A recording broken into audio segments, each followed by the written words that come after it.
Next, I would like to explain the format 2, that is if else if statement. Okay, this structure contains an if statement within another if else statement. Okay, if within if is nothing but the format 2. ಈಗ ನಾನು ಒಂದು condition ಇಫನ್ನು use ಮಾಡಿದ್ದೀನಿ, again ಆ if ಕಂಡೀಷನ್ನಲ್ಲಿ ಮತ್ತೊಂದು ಇಫನ್ನು use ಮಾಡ್ತೀನಿ. ಅಂಥ ಸ್ಟೇಟ್ಮೆಂಟನ್ನು ನಾನು ಯಾವ ಸ್ಟೇಟ್ಮೆಂಟ್ ಅಂತ ಹೇಳಿ ಯೂಸ್ ಮಾಡ್ತಿದ್ದೀನಿ, ಇಲ್ಲಿ ಫಾರ್ಮೇಟ್ 2ನಲ್ಲಿ ಯೂಸ್ ಮಾಡ್ತಿದ್ದೀನಿ. The general form of if else if statement is like this: if condition 1, immediate statement is also if condition 2, statement 1, else statement 2, else if condition 3, statement 3, else statement 4. Right, check for the condition number 1. If condition 1 becomes true, come to the second condition, that is if condition 2. If this condition 2 becomes true, statement 1 is executed. If this condition 2 becomes false, it will come to the else part. The statements which are present in the else part, those statements are to be executed. Only one statement is here in the else part, that is statement 2. That statement 2 is executed. If condition 1 becomes false, it will come to the else part, this else part, second else part. Again in the second else part, one more condition is here, that is the condition 3. If this condition 3 becomes true, statement 3 is executed. Otherwise it will come to the else part, statement 4 is executed. This is nothing but the format 2 of nested if statement. Okay, now I want to explain the flowchart of this general form. Conditions are always represented in the form of rhombus, and statements are represented in the form of rectangle, and flows are represented by the arrow marks. T is nothing but true, F is nothing but false. Is condition 1. If this condition 1 becomes true, it will check for the condition 2. Is condition 1 becomes false, it will come to the condition number 3. If condition 1 becomes true, check for the condition 2. If this condition 2 becomes true, statement 1 is executed.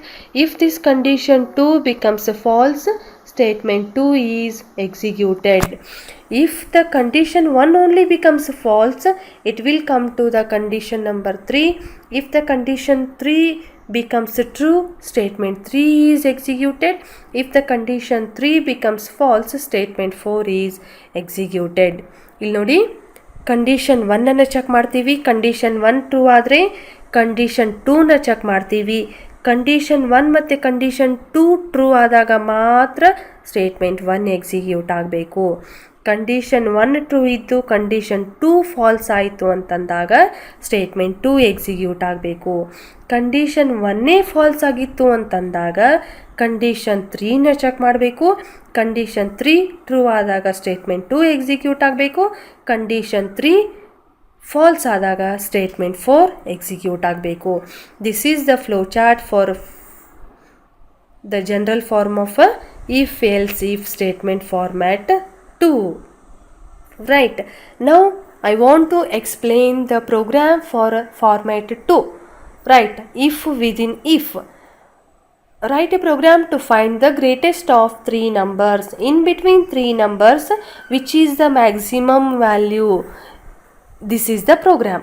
Okay, ಇಲ್ಲಿ ನೋಡಿ 3 ನಂಬರ್ಸನ್ನು ತಗೋಬೇಕು. ಆ 3 ನಂಬರ್ಸ್ನಲ್ಲಿ greatest number ಯಾವುದಿದೆ ಅನ್ನೋದನ್ನು find ಮಾಡೋಕ್ಕೆ ನಾನು ಏನು ಮಾಡಿದ್ದೀನಿ, ಪ್ರೋಗ್ರಾಮನ್ನು ಬರೆದಿದ್ದೀನಿ with the help of format 2 nested if. ಹೌದಾ, ನೆಸ್ಟೆಡ್ ಇಫ್ನಲ್ಲಿರ್ತಕ್ಕಂಥ ಫಾರ್ಮ್ಯಾಟ್ 2ನ ಯೂಸ್ ಮಾಡಿಕೊಂಡು, ಅಂದರೆ ಒಂದು ಇಫ್ ಒಳಗಡೆ ಮತ್ತೊಂದು ಇಫನ್ನು ತಗೋತೀವಿ, ಅದಕ್ಕೇನಂತ ಕರಿತೀವಿ, ನೆಸ್ಟೆಡ್ ಇಫ್ ಅಂತ ಹೇಳಿ ಕರಿತೀವಿ. If within if is called as nested if. Right, hash include iostream.h, hash include conio.h, hash include iomanip.h. These three are the header files. Next, void main. Execution starts from the main method. Int a, b, c. A is a one variable, b is a second variable, c is the third variable. I am going to take 3 variables as a, b, c for holding the 3 values. Okay, CLR is going to clear the screen. Cout, enter 3 numbers colon, which is present in the double quotation, so it is printed as it is in the output screen. Next scene, A is having one value, B is having one value, C is having one value as a 10, 20, 30. Right.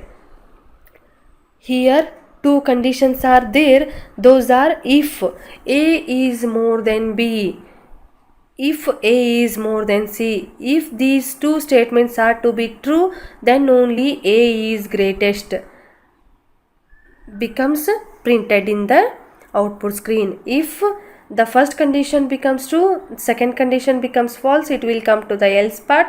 This statement is to be executed. If these first condition becomes false, it will come to the else part. In the else part, again one more condition is here. Check for that condition. If this condition becomes true, then only the next immediate line is executed, otherwise the cursor will come to the else part. That statement is to be executed. Right. ಇಲ್ಲಿ ನೋಡಿ, ಈ ಪ್ರೋಗ್ರಾಮ್ನಲ್ಲಿ ನಾನು ಹೇಳ್ತಿರ್ತಕ್ಕಂಥದ್ದು ಏನು ಅಂತಂದರೆ, ಕಂಡೀಷನ್ಸನ್ನು apply ಮಾಡಿದ್ದೀನಿ.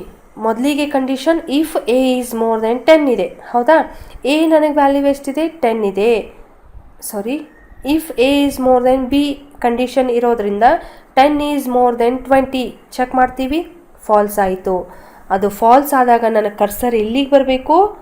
Else ಪಾರ್ಟಿಗೆ ಬರಬೇಕು. If B is more then C, B is how much? 20. 20 is more then C is how much? 30. 20 is more then 30? No, this condition also becomes false. It will come to the else part. In the else part, which is the statement here? C. C is how much?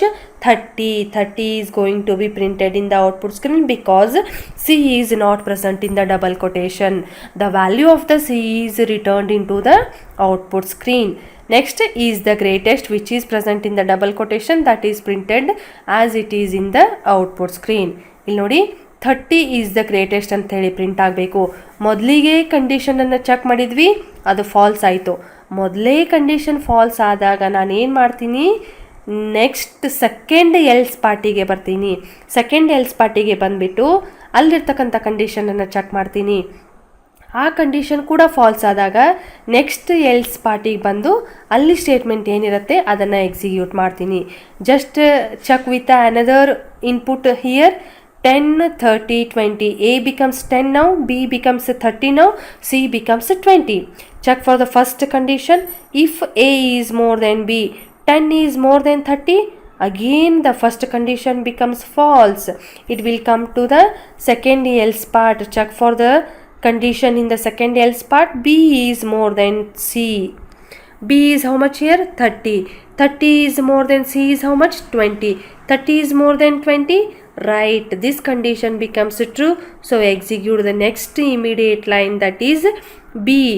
The value of the B is 30, that is going to be returned in the output screen. Is the greatest, which is present in the double quotation, so that is printed as it is in the output screen. ಇದು second input complete ಆಯಿತು, ಹೌದಾ? Next third input ಏನಿದೆ ನಮ್ಮದು? 30, 10, 20 ಇದೆ. A becomes 30, B becomes 10, C becomes 20. Right. Again check for the first condition. If A is more than B, A is how much? 30. 30 is more than B is how much? 10. 30 is more than 10. Right. The first condition becomes true. Come for the second condition. If A is more than C, A is how much? 30. B, C is more than 20. 30 is obviously 30 is more than 20. This condition also becomes true. The first condition and the second condition becomes true. Then the next immediate statement should be executed, that is A. The value of the A is returned into the output screen. The value of the A is how much here? 30. 30 is going to be printed in the output screen. Next, within the double quotation, is the greatest is here. Therefore, that is going to be printed as it is in the output screen, so that 30 is greatest. Right. This is the example for finding the greatest of 3 numbers. Now I am going to explain the next statement, that is switch statement. It is a built-in multiple branch selection statement, is called as a switch. This successively tests the value of an expression against a list of integer or a character constants. When a match is found, the statements associated with that constant are executed. Here, the general form of the switch is switch within the bracket. You should write the expression opening brace case label 1 colon statement 1 ended with semicolon.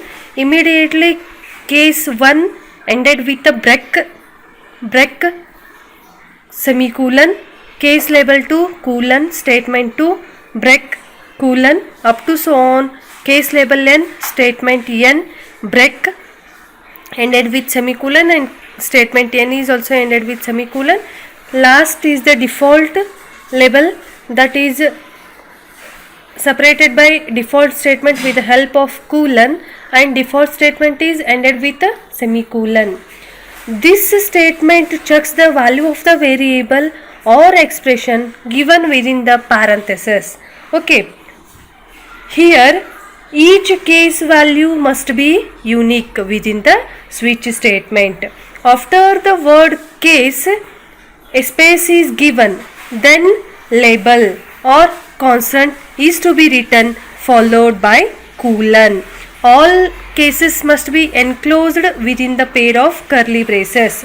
While executing, depending on the label, the corresponding set of statements are to be executed. If the value of the expression is not matched with the label or the constant, then default statement is executed. Every case must consist of a break statement to terminate a particular case label or a corresponding cases. Otherwise, the following statements are executed until break is encountered. ಇಲ್ಲಿ ನೋಡಿ, switch ಸ್ಟೇಟ್ಮೆಂಟನ್ನು ನಾನು ಏನಂತ ಹೇಳ್ತೀನಿ ಅಂತಂದರೆ multiple branch statement ಅಂತ ಹೇಳ್ತೀನಿ. ಹೌದಾ, ಮಲ್ಟಿಪಲ್ ಬ್ರ್ಯಾಂಚ್ ಸ್ಟೇಟ್ಮೆಂಟ್ ಅಂತ ಹೇಳಿ ಯಾಕೆ ಹೇಳ್ತೀನಿ ಅಂತಂದರೆ ಅದು ಸಕ್ಸಸಿವ್ಲಿ ವ್ಯಾಲ್ಯೂಸ್ ವಿದಿನ್ ದ ಎಕ್ಸ್ಪ್ರೆಷನನ್ನು ಟೆಸ್ಟ್ ಮಾಡ್ತಾ ಹೋಗುತ್ತೆ. ಅಲ್ಲಿ ನೋಡಿ, ಜನರಲ್ ಫಾರ್ಮ್ನಲ್ಲಿ ನಾನು ಏನು ಬರೆದಿದ್ದೀನಿ, ಸ್ವಿಚ್ ಅಂತ ಹೇಳಿ ಕೀವರ್ಡನ್ನು ಯೂಸ್ ಮಾಡಿದ್ದೀನಿ. SWITCH ಎಲ್ಲ ಲೆಟರ್ಸನ್ನು ಸ್ಮಾಲ್ ಲೆಟರ್ಸ್ನಲ್ಲಿ ಬರೀಬೇಕು. ವಿದಿನ್ ದ ಬ್ರೆಕೆಟ್ ಎಕ್ಸ್ಪ್ರೆಷನ್ ಅಂದರೆ ನೀವೇನಾದರೂ ಕಂಡೀಷನ್ಸ್ ಯೂಸ್ ಮಾಡ್ತಿದ್ರಿ, ಎಕ್ಸ್ಪ್ರೆಷನ್ಸನ್ನು ಯೂಸ್ ಮಾಡ್ತಿದ್ರಿ ಅಂತಂದರೆ ಅದನ್ನು ವಿದಿನ್ ದ ಪ್ಯಾರಂಥೆಸಿಸ್ ಬರೀಬೇಕು. ಆಮೇಲೆ ಸೆಟ್ ಆಫ್ ಸ್ಟೇಟ್ಮೆಂಟ್ಸ್ ಅಂದರೆ ಬ್ಲಾಕ್ ಸ್ಟೇಟ್ಮೆಂಟ್ ಬ್ಲಾಕನ್ನು ನಾವು within the curled braces or curly ಬ್ರೇಸಸ್ನಲ್ಲಿ ಬರೀಬೇಕು. ಆಮೇಲೆ ಕೇಸ್ ಲೇಬಲ್ 1 ನಾವು ಕೇಸ್ 1 ಅಂತಲೂ ಕೂಡ ಬರೀಬೋದು, ಕೇಸ್ ಲೇಬಲ್ 1 ಅಂತಲೂ ಕೂಡ ಬರೀಬೋದು. ಕೇಸ್ ಆದ ನಂತರ ಸ್ಪೇಸ್ ಬಿಟ್ಟು ನೀವು ಕಾನ್ಸ್ಟೆಂಟ್ ಬರಿಬೋದು ಅಥವಾ ಲೇಬಲ್ ಅಂಥೇಳಿನೂ ಬರಿಬೋದು. ಕಾನ್ಸ್ಟೆಂಟ್ ಅಂದರೆ numbers 1 2 3 4 5 up to so on. ನಿಮ್ಮದು ಎಷ್ಟು ಕೇಸಸ್ ಇರ್ತವೆ ಅಷ್ಟು ಕೇಸಸನ್ನು ನಂಬರ್ಸ್ನಲ್ಲಿನೂ ಕೂಡ ಬರಿಬೋದು, ಲೇಬಲ್ನಲ್ಲಿ ಕೂಡ ಬರಿಬೋದು. ಹೌದಾ, ಕೇಸ್ ಆದ ನಂತರ ಸ್ಪೇಸ್ ಬಿಟ್ಟು ನೆಕ್ಸ್ಟ್ ಲೇಬಲ್ ಅಂತೇಳಿ ಬರಿಬೇಕು. ಆಮೇಲೆ ಆ ಲೇಬಲನ್ನು ಸೆಮಿಕೂಲನ್ ಹಾಕಬೇಕು. ಮುಗಿದ ನಂತರ ಲೇಬಲ್ ಬರೆಯೋದು ಮುಗಿದ ನಂತರ ಸೆಮಿಕೂಲನನ್ನು ಹಾಕಬೇಕು. Immediate after the semicolon you should write the statements. Okay, ಅಲ್ಲಿ ಏನು ಮಾಡಬೇಕು, ನೀವು ಸ್ಟೇಟ್ಮೆಂಟ್ಸನ್ನು ಬರೀಬೇಕು. ಸ್ಟೇಟ್ಮೆಂಟ್ಸನ್ನು ಬರೆದು ಎಲ್ಲ ಸ್ಟೇಟ್ಮೆಂಟ್ಸು ಸೆಮಿಕೂಲನ್ದಿಂದ ಎಂಡ್ ಆಗಬೇಕು. ಹೌದಾ, ಅದೇ ರೀತಿ ನಾನಿಲ್ಲಿ ಪ್ರತಿಯೊಂದು ಕೇಸಿಗೆ ಬ್ರೇಕನ್ನು ಯೂಸ್ ಮಾಡಿದ್ದೀನಿ. ಬ್ರೇಕ್ ಎದಕ್ಕೆ ಯೂಸ್ ಮಾಡಿದ್ದೀನಿ ಅಂತಂದರೆ ಕೇಸ್ 1 ಎಕ್ಸಿಕ್ಯೂಟ್ ಆದ ನಂತರ ನನಗದು ಎಕ್ಸಿಕ್ಯೂಷನ್ ಅಲ್ಲಿಗೆ ಬ್ರೇಕ್ ಆಗಬೇಕು. Without using break you can't break that particular cases. Right, ಅಲ್ಲಿ ನಿಮಗೆ ಕೇಸಸ್ಸನ್ನು ಬ್ರೇಕ್ ಮಾಡೋಕ್ಕಾಗಲ್ಲ ವಿತೌಟ್ ಯೂಸಿಂಗ್ ಬ್ರೇಕ್. ನೀವು ಬ್ರೇಕನ್ನು ಯೂಸ್ ಮಾಡಿದರೆ ಮಾತ್ರ ಆ ಪರ್ಟಿಕ್ಯುಲರ್ ಕೇಸಿಂದ ನೀವೇನು ಮಾಡ್ಬೋದು, ಹೊರಗಡೆ ಬರ್ಬೋದು. ಇಲ್ಲ ಅಂತಂದರೆ ಎಲ್ಲ ಕೇಸಸ್ಸು ನಿಮಗೆ ಎಕ್ಸಿಕ್ಯೂಟ್ ಆಗ್ತಾ ಹೋಗುತ್ತೆ. ಅಂದರೆ immediate termination of that particular case ಅಂತ ಅರ್ಥ ಬ್ರೇಕನ್ನು ಯೂಸ್ ಮಾಡೋದ್ರಿಂದ. ಬ್ರೇಕನ್ನು ಯೂಸ್ ಮಾಡಿದ್ರಿ, ಬ್ರೇಕನ್ನು ಕೂಡ ನೀವು ಸೆಮಿಕೂಲನ್ದಿಂದ ಎಂಡ್ ಮಾಡಬೇಕು. ಅಂದರೆ ಫಸ್ಟ್ ಕೇಸ್ ಲೇಬಲನ್ನು ಚೆಕ್ ಮಾಡತ್ತೆ. ಕೇಸ್ ಲೇಬಲ್ 1 ನನಗೆ ಮ್ಯಾಚ್ ಆಯಿತು ಅಂತಂದರೆ ಆ ಕೇಸ್ ಲೇಬಲ್ 1ನಲ್ಲಿರ್ತಕ್ಕಂಥ ಸೆಟ್ ಆಫ್ ಸ್ಟೇಟ್ಮೆಂಟ್ಸ್ ಎಕ್ಸಿಕ್ಯೂಟ್ ಆಗಬೇಕು. ಅದರ್ವೈಸ್ ಕೇಸ್ 2ನ ಚೆಕ್ ಮಾಡ್ತೀವಿ. ಕೇಸ್ 2ನಲ್ಲಿರ್ತಕ್ಕಂಥ ಸ್ಟೇಟ್ಮೆಂಟ್ಸ್ ನನಗೆ ಮ್ಯಾಚ್ ಆಯಿತು ಅಂತಂದರೆ number 2 case label two match ಆಯಿತು ಅಂತಂದರೆ statement two set of statements ಎಲ್ಲನೂ ನನಗೆ ಎಕ್ಸಿಕ್ಯೂಟ್ ಆಗಬೇಕು. ಅದೇ ರೀತಿ ಯಾವುದೂ ಕೇಸ್ ಲೇಬಲ್ಸ್ ಎಕ್ಸಿಕ್ಯೂಟ್ ಆಗದೇ ಇರ್ತಕ್ಕಂಥ ಸಂದರ್ಭದಲ್ಲಿ ಲಾಸ್ಟ್ ಒನ್ ಇದೆ ನಿಮಗೆ ಡಿಫಾಲ್ಟ್ ಅಂತ ಹೇಳಿ, ಆವಾಗ ಡಿಫಾಲ್ಟ್ ಸ್ಟೇಟ್ಮೆಂಟ್ಸ್ ಎಕ್ಸಿಕ್ಯೂಟ್ ಆಗಬೇಕು. ಡಿಫಾಲ್ಟ್ ಅಂತ ಹೇಳಿ ಒಂದು ಕೇಸ್ ಇದೆ, ಅದ್ರ ಜೊತೆ ಮ್ಯಾಚ್ ಆಗಬೇಕು, ಅದ್ರ ಜೊತೆ ಮ್ಯಾಚ್ ಆಗಿ ಡಿಫಾಲ್ಟ್ ಸ್ಟೇಟ್ಮೆಂಟಲ್ಲಿ ನನಗೆ ಎಕ್ಸಿಕ್ಯೂಟ್ ಆಗಬೇಕು. ಇಲ್ಲಿ ನೋಡಿ ಫ್ಲೋ ಚಾರ್ಟ್ ಇದೆ. ಫ್ಲೋ ಚಾರ್ಟ್ ಈಸ್ ಎಕ್ಸ್ಪ್ರೆಷನ್, ಅದು ಕಂಡೀಷನ್ ಇರೋದ್ರಿಂದ that is represented in the form of rhombus, right. ಆಮೇಲೆ case 1 statement, all the statements are represented in the form of rectangle. ರೆಕ್ಟ್ಯಾಂಗಲ್ನಲ್ಲಿ ಯೂಸ್ ಮಾಡಿದ್ದೀನಿ, ಹೌದಾ? ಯಾಕಂದರೆ ಸ್ಟೇಟ್ಮೆಂಟ್ಸನ್ನು ರಿಪ್ರೆಸೆಂಟ್ ಮಾಡೋದು ನಾವು ರೆಕ್ಟ್ಯಾಂಗಲ್ನಲ್ಲಿ ಮಾತ್ರ.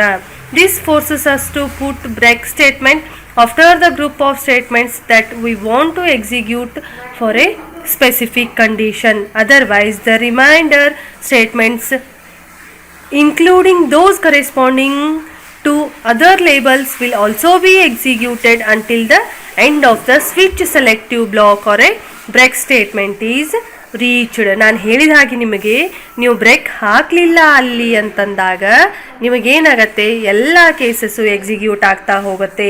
ನನಗೆಲ್ಲ ಕೇಸಸ್ಸು ಎಕ್ಸಿಕ್ಯೂಟ್ ಆಗೋದಿಲ್ಲಿ ಅವಶ್ಯಕತೆ ಇಲ್ಲ. ನನಗೆ ಯಾವುದೇ ಲೇಬಲ್ಲಿಗೆ ಮ್ಯಾಚ್ ಆಗುತ್ತೆ ಅದು ಮಾತ್ರ ಏನಾಗಬೇಕು, ಅಲ್ಲಿ ಎಕ್ಸಿಕ್ಯೂಟ್ ಆಗಬೇಕು, ರೈಟ್. ಅದನ್ನೇ ಕೂಡ ನಾನಿಲ್ಲಿ ಫ್ಲೋ ಚಾರ್ಟ್ನಲ್ಲಿನೂ ಹೇಳಿದ್ದೀನಿ. Label 1 is equal to question mark, ಹೌದಾ? ಲೇಬಲ್ 1 ಮ್ಯಾಚ್ ಆಯಿತು, ಸ್ಟೇಟ್ಮೆಂಟ್ 1 ಎಕ್ಸಿಕ್ಯೂಟ್ ಆಗಬೇಕು. ಲೇಬಲ್ 2 ಮ್ಯಾಚ್ ಆಯಿತು, ಸ್ಟೇಟ್ಮೆಂಟ್ 2 ಎಕ್ಸಿಕ್ಯೂಟ್ ಆಗಬೇಕು, ಬ್ರೇಕ್ ಆಗಬೇಕು, ಹೌದಾ? ನೆಕ್ಸ್ಟ್ ಅಪ್ ಟು ಸಾನ್ ಅದೇ ರೀತಿ ಲೇಬಲ್ n ಮ್ಯಾಚ್ ಆಯಿತು, ಸ್ಟೇಟ್ಮೆಂಟ್ n ಎಕ್ಸಿಕ್ಯೂಟ್ ಆಗಬೇಕು. ಯಾವುದೂ ಲೇಬಲ್ಸ್ ನನಗೆ ಮ್ಯಾಚ್ ಆಗಲಿಲ್ಲ ಅಂತಂದಾಗ ಡಿಫಾಲ್ಟ್ ಸ್ಟೇಟ್ಮೆಂಟ್ ಎಕ್ಸಿಕ್ಯೂಟ್ ಆಗಬೇಕು. ಡಿಫಾಲ್ಟ್ ಲೇಬಲ್ ಮ್ಯಾಚ್ ಆಗಿ ಡಿಫಾಲ್ಟ್ ಸ್ಟೇಟ್ಮೆಂಟ್ ಎಕ್ಸಿಕ್ಯೂಟ್ ಆಗಬೇಕು, right. This is nothing but the switch statement. Now I am going to explain the program related to the switch statement. Which is the program here? Write a program to display a day number in a week using switch statement. ಇಲ್ಲಿ ನೋಡಿ, ನಾನು day ನಂಬರ್ಸನ್ನು display ಮಾಡೋಕ್ಕೆ switch ಸ್ಟೇಟ್ಮೆಂಟನ್ನು use ಮಾಡಿಕೊಂಡು ಪ್ರೋಗ್ರಾಮನ್ನು ಬರೆದಿದ್ದೀನಿ, ಹೌದಾ? Hash include iostream.h, hash include conio.h, hash include iomanip.h. These three are the header files we are going to use in this program. Okay. Void main, the execution starts from here. Opening brace, int day number. Day number is only one variable I took here for the integer data type. CLR is going to clear the screen. Next statement is cout within the double quotation. Enter day number of the week.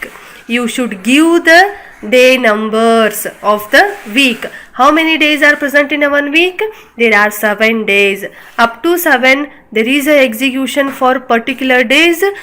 After 7 the default statement should be executed in this program, right? See in day number, only day number is the variable we took here. Next is switch day number.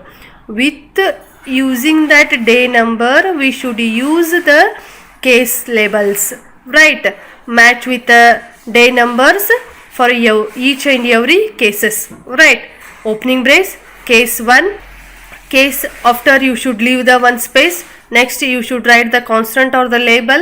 After the writing the number you should put the colon, as I told in the syntax or general form of the switch statement. Cout within the double quotation Sunday. Next endl, the cursor will automatically go to the next line without pressing any key for using the endl here. Next break, case 1 ended with only Sunday displayed value, right? Next case 2 Monday, case 3 Tuesday, case 4 Wednesday, case 5 Thursday, case 6 Friday, case 7 Saturday. All the cases are ended by the case number 7. Next last is default cout within the double quotation invalid day number. Endl. Next that default statement also ended with break statement. Switch statement is closed now with the help of opening brace and closing brace. Next get ch, end of your program. Next closing brace. Now I want to explain it with the output. Enter day number of the week 5. 5 means switch 5. Where is the 5 case? First it will match with the case number 1. No, it can't match with the 1 because 1 is not equal to 5. Match with the case 2. 2 is not equal to 5. Match with case 3. 3 is not equal to 5. Match with case 4. No, 4 is also not equal to 5. Match with case number 5. It will match with case 5 is equal to 5. Then see out means the set of statements which are present in the case 5 are going to be executed. Only one statement is there in the case number 5, that is see out within the double quotation Thursday. Thursday is going to be printed as it is in the output screen because it is present in the double quotation. After completing the case number 5, immediate statement is break. So the cursor will come out from the switch statement only. Next end of the program get ch. Next output is enter day number of the week 10. Just 10 is matched with case number 1. There is a no match. Case number 2 no match. Case number 3 no match. 4, 5, 6, 7. There is a no match with all of the above case numbers. Then it will come for default, means the cursor will come to the default statement.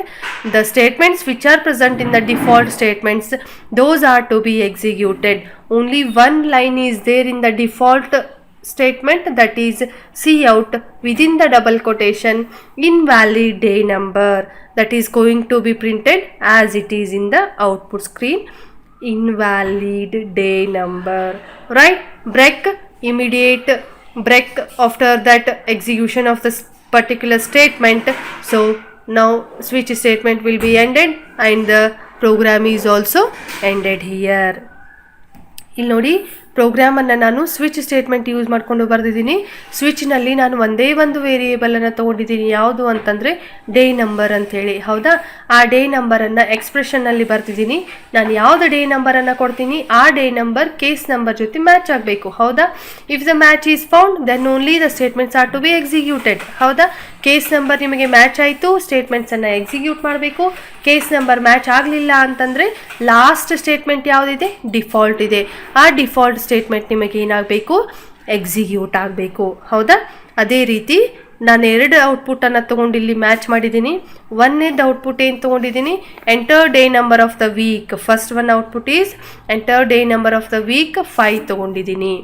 ಅಲ್ಲಿ ಏನಿದೆ ನಮಗೆ C out ಸ್ಟೇಟ್ಮೆಂಟ್ನಲ್ಲಿ enter day number of the week ಅಂತಿದೆ. ಅಲ್ಲಿ ನಾನು 5 ತೊಗೊಂಡಾಗ case 1 ಜೊತೆ match ಆಗುತ್ತೆ. 1 is not equal to 5 break ಆಗುತ್ತೆ. ಕೇಸ್ 2 ಜೋಡಿ 1 ಜೊತೆ ಮ್ಯಾಚ್ ಮಾಡಿದಾಗ ಮ್ಯಾಚ್ ಆಗದೇ ಇದ್ದಲ್ಲಿ ಅದು ನನಗೆ ಎಕ್ಸಿಕ್ಯೂಟ್ ಆಗಲ್ಲ. 2ನಲ್ಲಿ ಬರುತ್ತೆ ಮ್ಯಾಚ್ ಆಗಲ್ಲ, 3ನಲ್ಲಿ ಬರುತ್ತೆ ಮ್ಯಾಚ್ ಆಗಲ್ಲ, 4ನಲ್ಲಿ ಬರುತ್ತೆ ಮ್ಯಾಚ್ ಆಗಲ್ಲ. ಕರ್ಸರ್ ಎಲ್ಲಿಗೆ ನಿಮ್ದು ಮೂಮೆಂಟ್ ಆಗುತ್ತೆ, ಕೇಸ್ 5ನಲ್ಲಿ ಮೂಮೆಂಟ್ ಆಗುತ್ತೆ. ಹೌದಾ, case 5 is equal to 5 right. This case is matched with ಅಂದರೆ this number is matched with case 5. ಆ ನಂಬರ್ ನನಗೆ ಕೇಸ್ 5 ಜೊತೆ ಮ್ಯಾಚ್ ಆಯಿತು. ಅಲ್ಲೇನಾಯ್ತು ನಿಮಗೆ ಥರ್ಸ್ಡೇ. ಸಿ ಔಟ್ ಸ್ಟೇಟ್ಮೆಂಟಲ್ಲಿ ಒಂದೇ ಒಂದು ಸ್ಟೇಟ್ಮೆಂಟ್ ಇರೋದ್ರಿಂದ ಥರ್ಸ್ಡೇ ಅಂಥೇಳಿ ಪ್ರಿಂಟ್ ಆಗಬೇಕು. ಥರ್ಸ್ಡೇ ಅಂಥೇಳಿ ಪ್ರಿಂಟ್ ಆದಾಗ ನೆಕ್ಸ್ಟ್ ನಿಮ್ಮದು ಇಮಿಡಿಯೇಟ್ ಸ್ಟೇಟ್ಮೆಂಟ್ ಯಾವುದಿದೆ, ಬ್ರೇಕ್ ಅಂತ ಇದೆ. ಅಲ್ಲಿ ನಿಮ್ಮದು ಎಕ್ಸಿಕ್ಯೂಷನ್ ಎನಿ ಕಂಡೀಷನ್ ಬ್ರೇಕ್ ಆಗತ್ತೆ. ಬ್ರೇಕ್ ಆಗಿ ನೆಕ್ಸ್ಟ್ ಆ ಸ್ವಿಚ್ ಸ್ಟೇಟ್ಮೆಂಟ್ನಿಂದ ಹೊರಗಡೆ ಬಂದು ಕರ್ಸರ್ ಎಲ್ಲಿಗೆ ಮೂಮೆಂಟ್ ಆಗುತ್ತೆ, ಗೆಟ್ ಸಿ ಎಚ್ಗೆ ಮೂಮೆಂಟ್ ಆಗುತ್ತೆ. ಗೆಟ್ ಸಿ ಎಚ್ಗೆ ಮೂಮೆಂಟ್ ಆಗಿ ನಿಮ್ಮದು ಪ್ರೋಗ್ರಾಮ್ ಅಲ್ಲಿಗೆ ಕಂಪ್ಲೀಟ್ ಆಗುತ್ತೆ. ಅದೇ ರೀತಿ ಸೆಕೆಂಡ್ ಔಟ್ಪುಟ್ ನೋಡಿ, enter day number of the week 10. ಹೌದಾ, 10 ಅಂಥೇಳಿ ತೊಗೊಂಡಿದ್ದೀನಿ. 1 ಕೇಸ್ ನಂಬರ್ 1 ಜೊತೆ ಮ್ಯಾಚ್ ಮಾಡಿ ಮ್ಯಾಚ್ ಆಗಲ್ಲ, 2 ಜೊತೆ ಮ್ಯಾಚ್ ಮಾಡಿ ಅಪ್ ಟು ಸೋ ಆನ್ 7 ಜೊತೆ ಮ್ಯಾಚ್ ಮಾಡಿ ನನಗೆ ಮ್ಯಾಚ್ ಆಗೋದೇ ಇಲ್ಲ. ಹೌದಾ, ಅಂದರೆ ಯಾವುದೂ ಕೇಸಸ್ ನನಗಲ್ಲಿ ಮ್ಯಾಚ್ ಆಗದೇ ಇದ್ದಲ್ಲಿ ನಾನೇನು ಮಾಡಬೇಕು, ಡಿಫಾಲ್ಟ್ ಸ್ಟೇಟ್ಮೆಂಟನ್ನು ಎಕ್ಸಿಕ್ಯೂಟ್ ಮಾಡಬೇಕು. ಹೌದಾ, ಡಿಫಾಲ್ಟ್ ಸ್ಟೇಟ್ಮೆಂಟಲ್ಲಿ ನಿಮಗೆ ಪ್ರಿಂಟ್ ಸ್ಟೇಟ್ಮೆಂಟ್ ಏನಿದೆ ಅಂದರೆ ಸಿ ಔಟ್ ಸ್ಟೇಟ್ಮೆಂಟ್ ಏನಿದೆ, ಇನ್ವ್ಯಾಲಿಡ್ ಡೇ ನಂಬರ್ ಅಂತಿದೆ. ಆ ಇನ್ವ್ಯಾಲಿಡ್ ಡೇ ನಂಬರ್ ಡಬಲ್ ಕೊಟೇಷನಲ್ಲಿರೋದ್ರಿಂದ ಇನ್ವ್ಯಾಲಿಡ್ ಡೇ ನಂಬರ್ ಅಂಥೇಳಿ ಆ್ಯಸ್ ಇಟ್ ಈಸ್ ನಿಮಗೆ ಔಟ್ಪುಟ್ ಸ್ಕ್ರೀನಲ್ಲಿ ಪ್ರಿಂಟ್ ಆಗುತ್ತೆ. ನೆಕ್ಸ್ಟ್ ಏನಾಗುತ್ತೆ, ಬ್ರೇಕ್ ಆಗುತ್ತೆ. ಹೌದಾ, ಆ default statement should be also having the break statement. ಹೌದಾ, ಅಲ್ಲಿಯೂ ಕೂಡ ಬ್ರೇಕ್ ಇರೋದ್ರಿಂದ ನಿಮ್ಮದು ಸ್ವಿಚ್ ಸ್ಟೇಟ್ಮೆಂಟಿಂದ ಕರ್ಸರ್ ಹೊರಗಡೆ ಮೂಮೆಂಟ್ ಆಗುತ್ತೆ. ಹೊರಗಡೆ ಮೂಮೆಂಟ್ ಆಗಿ ನಿಮ್ಮದು ಎಕ್ಸಿಕ್ಯೂಷನ್ ಇಲ್ಲಿಗೆ ಕಂಪ್ಲೀಟ್ ಆಗುತ್ತೆ. This is nothing but the switch statement.